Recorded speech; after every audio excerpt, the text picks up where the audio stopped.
Welcome to the third and final video of the Guilty Gear XX General Mechanics tutorials. So this video is going to be broken down into a few sections. First of all, I want to cover universal mechanics that depend on the character, if that makes sense. I want to cover Staggers and Dizzies. I want to cover a couple of different things that deal with Knockdowns. I want to cover a couple of tactics that utilize mechanics that we've already covered. And then finally, I want to go over jump installs and impossible dusts. So let's start with weight classes.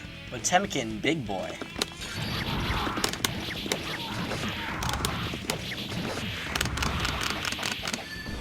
He fall fast. Chip Small Boy.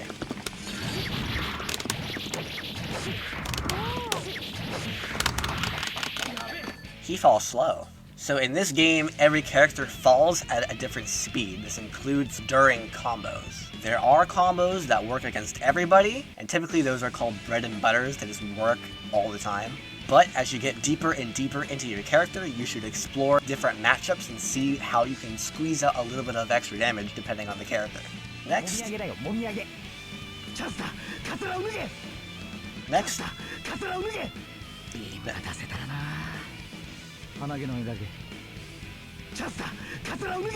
Next, I'll cover clashes. When both players attack each other at the same time, I mean, their attacks hit each other, but their attacks don't hit the opponent. So I'm attacking, and he's attacking, and our attacks hit each other, but our attacks don't hit them. This is... English sucks. And a clash is this big red lightning spark thing. And when this happens, you can chain into anything that you normally would be able to chain into. So for example, I'd be able to cancel this into a special move, but I wouldn't be able to cancel it into a kick, because that doesn't chain. However,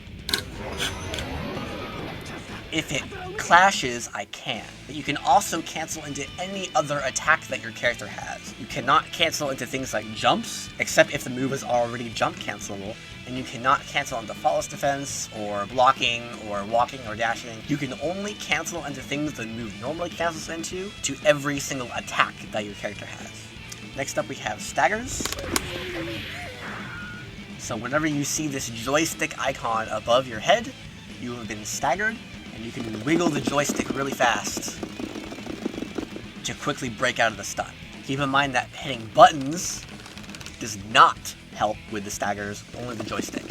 You can set the dummy to a particular speed of stagger breaking. Most humans can do it at about level 2, but you can also set them to break out at level 3, or even max, although that's not humanly feasible. You will also get dizzied if you get beat up a bunch.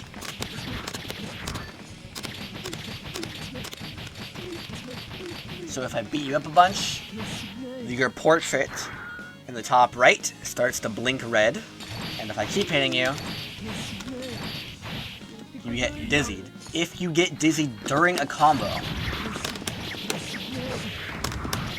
I can keep the combo going and you cannot tech out of it while you're dizzy. However, the dizzy timer is still going, which means that you should still be mashing that stick like crazy to try to get out of it.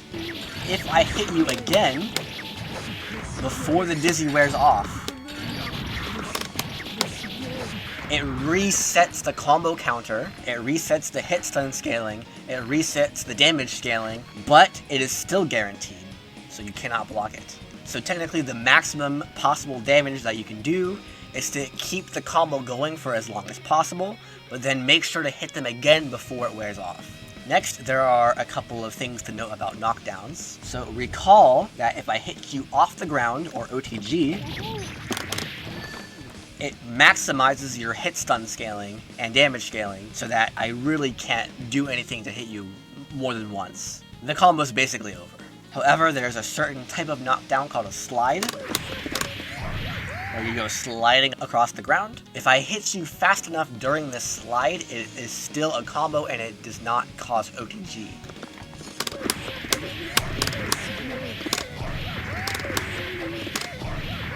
Like that. There are some moves that relaunch, or in other words, they get rid of the OTG status even if they hit OTG. For example, that hit OTG, but it still caused a big launch and didn't actually let you tech out because it is a relaunching attack.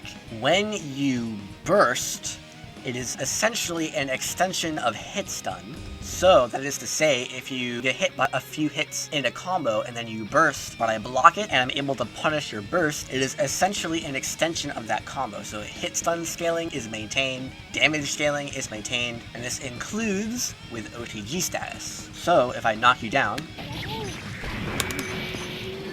and you burst, and I punish the burst after the knockdown, you're still in OTG state, which means I really can't get a good punish on the burst.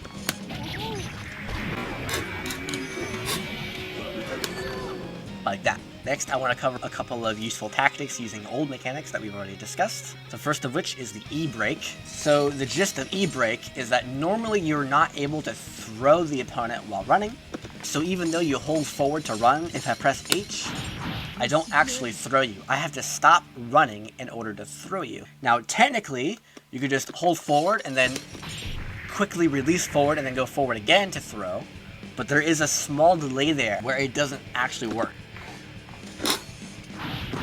You see? So the easy way to do this is to just wait out that timer and throw them after a short delay. However, you don't need to do that. What you can do is you can cancel the run with flawless defense and then immediately throw. Like that. It is a little bit quicker than waiting for that duration to run out. This is especially noticeable when all you're trying to do is block. If I try to crouch block while running, she has to slow to a stop before she even crouches. But if you FD, it bypasses that entire skidding animation and blocks instantly. Another tactic that you can use utilizes the button priority, which I stated in the first video, where if you press 2 buttons at once, it does the button to the left. So if I press P plus K, it gives me P because P is left of K. You can use this with throws because throws are out-prioritized by regular attacks, which means I can hold forward and then press P plus H and still throw you. Now, if you're not throwable, for example, if you're too far away, normally you get a big slow H attack. But if I do it with P plus H, I get the P attack. So experiment with your character to see which option is best for you. For example, with Soul, you would want to use it with K because his kick is ridiculous. But also keep in mind that this does not work with backward throws because of flawless defense. Next, I want to talk about the evasive jump, or more commonly known as a one-frame jump, although it's not actually one frame. So what this does is it causes your character to pull up their legs sooner when you jump. So notice, right as you jump off the ground, your character is elongated, but if you FD, your character pulls their legs up. Abba's a bad example because she's still kind of low, but for most characters, they raise their legs up and are harder to hit. So if you're trying to jump out of the opponent's pressure, you can jump with faultless defense and your character will pull up their legs. You know you've done this perfectly, frame perfectly, if you don't hear this noise. Because it sounds like that. You will also not see the dust cloud, and you will also be unable to do a diagonal jump. Even though I'm holding up left, I actually do a vertical jump instead of a backward jump. Now, there's only 2 more things that I need to cover in this video, but they're going to take a while.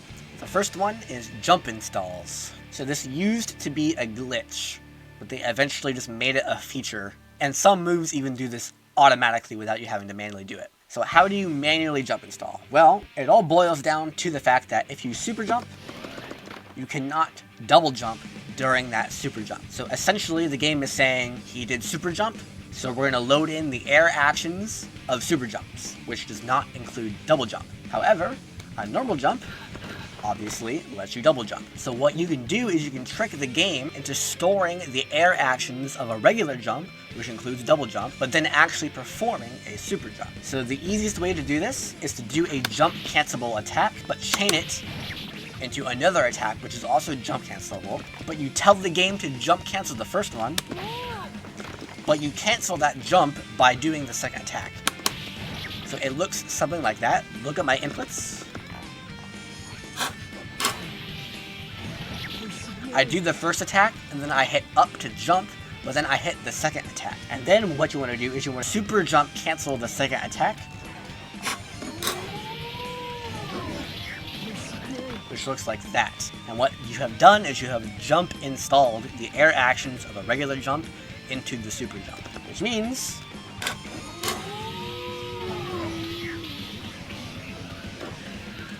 that I can now double jump during my super jump. This is a really weird thing to get used to, but there are some characters that can get a lot of benefit out of doing these jump installs. Now, you don't actually need 2 attacks to jump install. You can do it with 1 if you jump and super jump the same attack very quickly. Like that. You can also jump install things that are not jumps. So for example, Chip's teleport puts him into the air, and he can come down with an attack if he wants to. However, he cannot double jump, and Chip even has a triple jump, so he cannot double jump or triple jump at all out of this teleport. However, you can jump install, but replace the super jump with the teleport, which would look like this. Now I can double jump and even triple jump after the teleport. Again, this is a pretty advanced mechanic that you really don't need unless you're really trying to optimize your character's damage output. Finally, we have Impossible Dusts. Just to show you an example of what this is before I explain it, let me show you what a regular dust combo looks like. It'll look something like that, but if I do an Impossible Dust combo,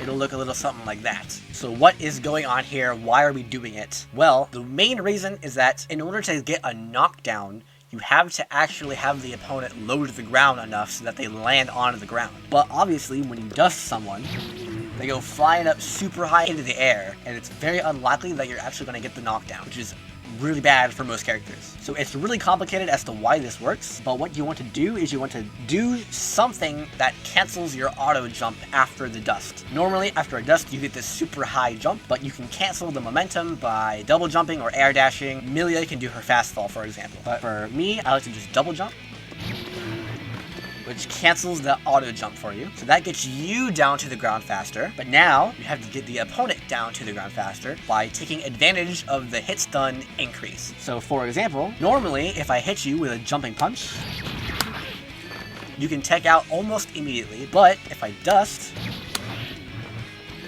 there's a huge window after you get hit where you still cannot tech. This is called untech time, or an untechable window. So what we do is we extend that window for as long as possible. And the way I do it with Ava is I do the double jump, and then I wait for a while, and then I do the jumping kick.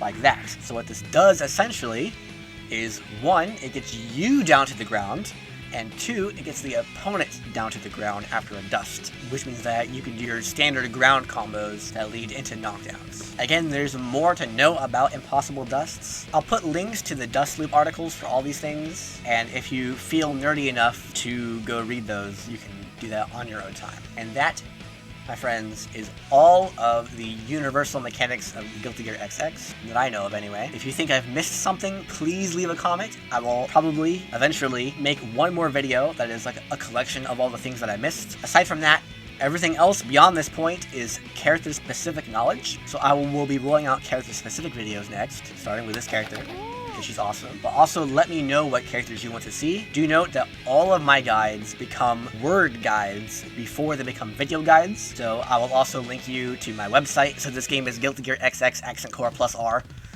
What a mouthful. But from there, that'll link you to all the text versions of all my tutorials that I've already completed. So you might even see some character-specific stuff in there right now. Anyway, thanks for watching. This is an awesome game. I love playing it, I love this character, and now I love its netcode because they fixed it. But that's all for this video. I'll see you in the next.